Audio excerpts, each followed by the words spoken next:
Hello, everyone. Just wanted to provide an update on everything what's going on with the cancer treatments and stuff. My last video I posted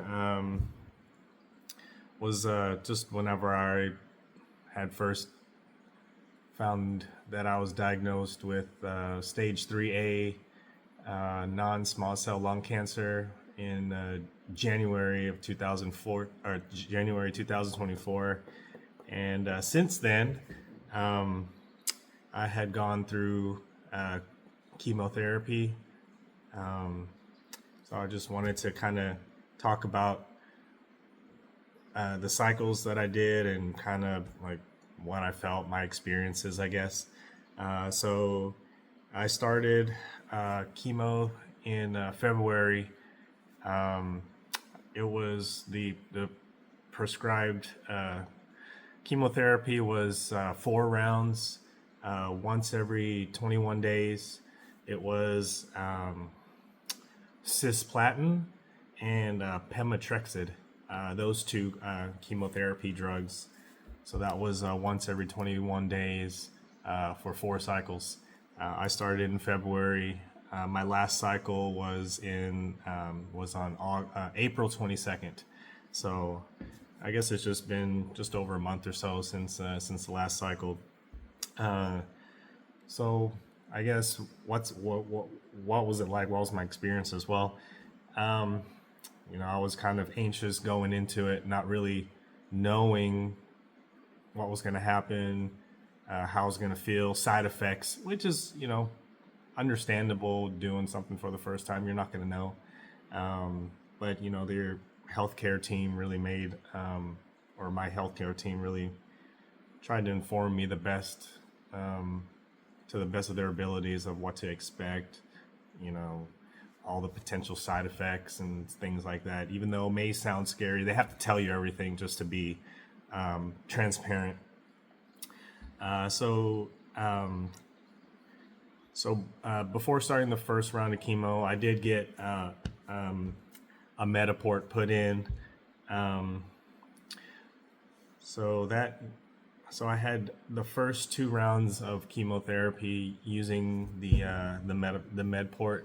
However, just before my third cycle, maybe a week before, the sutures around the Medport, it started to become infected. Don't know how.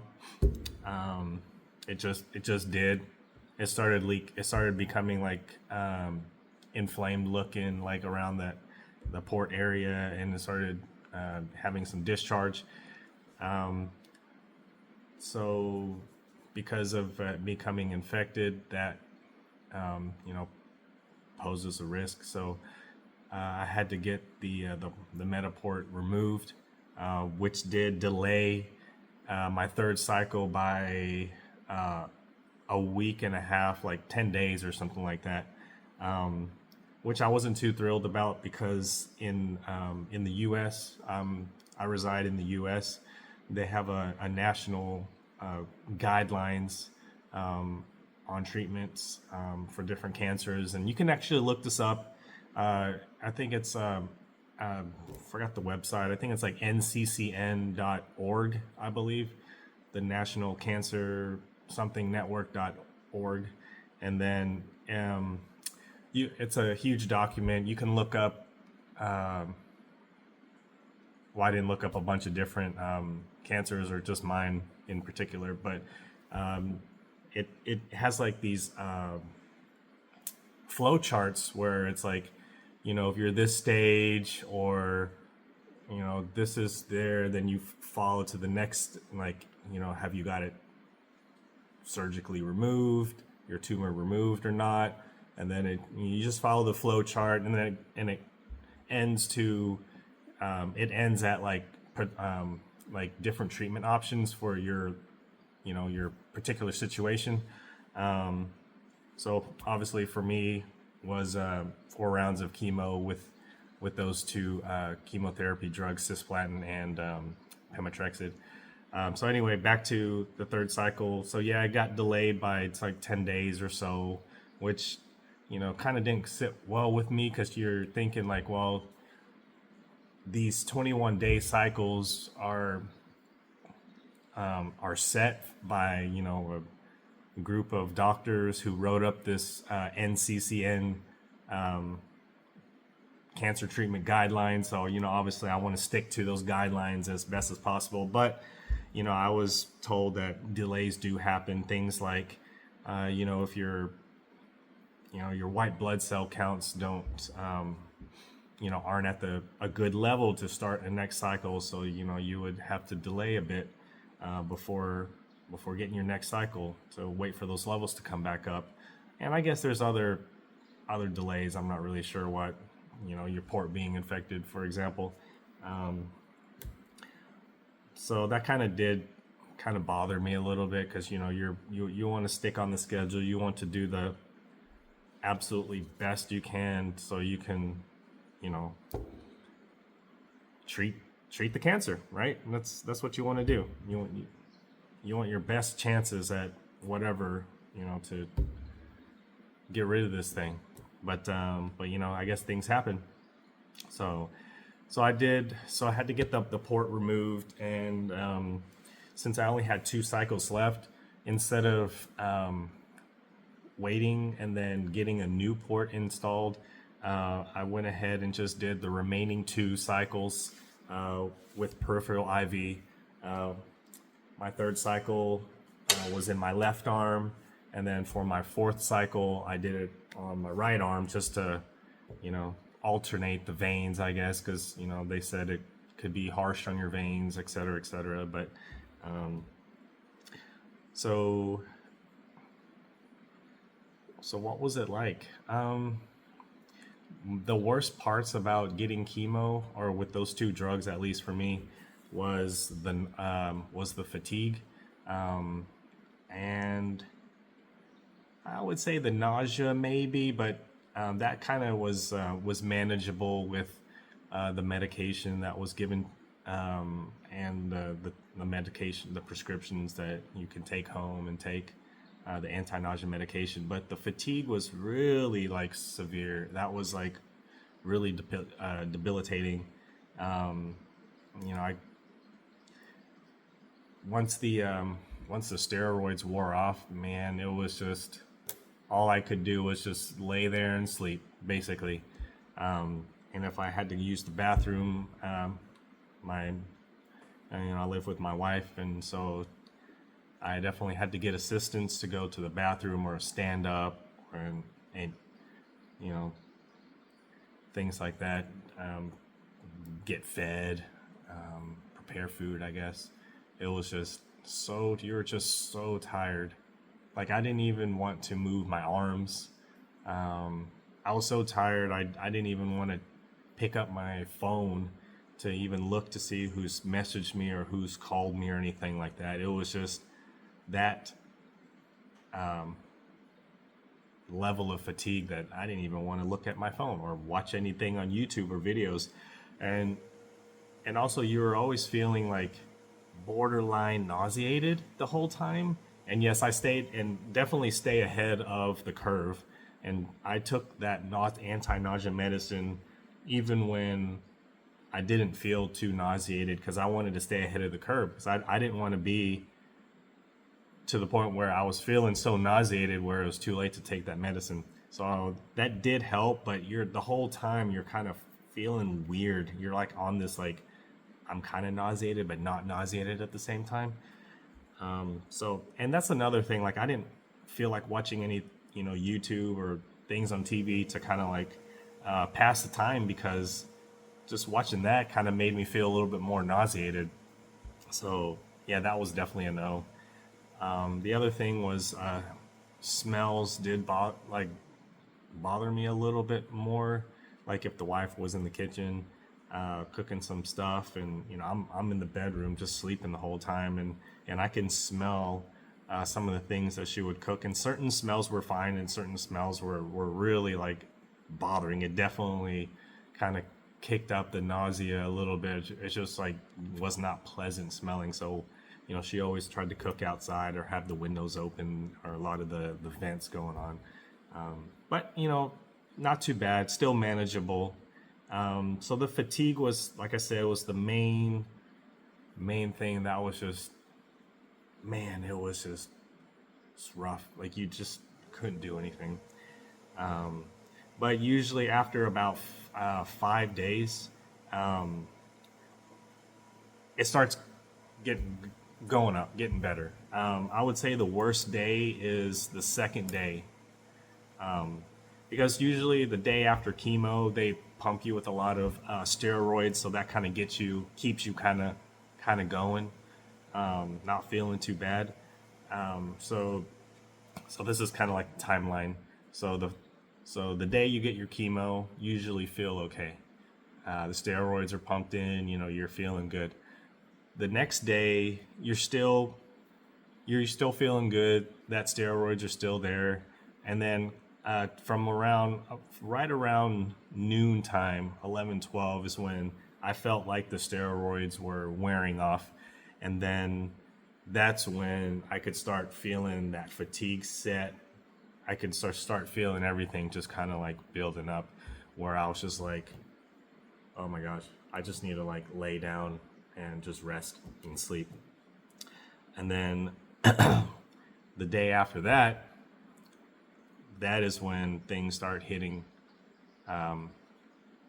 starts to feel like much more intense. And then that lasts for several days. And then on the fifth day is when things just start feeling like, okay, it's on the up. It's, getting better. So I did have about 1 week or so. Just depends. Usually about a week, 7 days after the day of chemo. I scheduled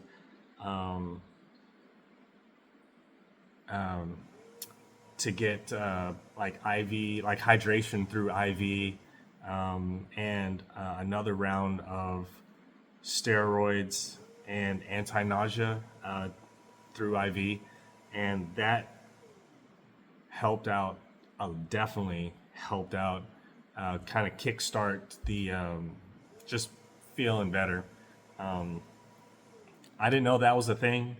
My healthcare team, they send a kind of a health checker every 2 days or so, and I was just like, yeah, my fatigue is just so bad. So when they called and checked up on me, they're like, oh, we can schedule these IV hydration appointments. People do it all the time.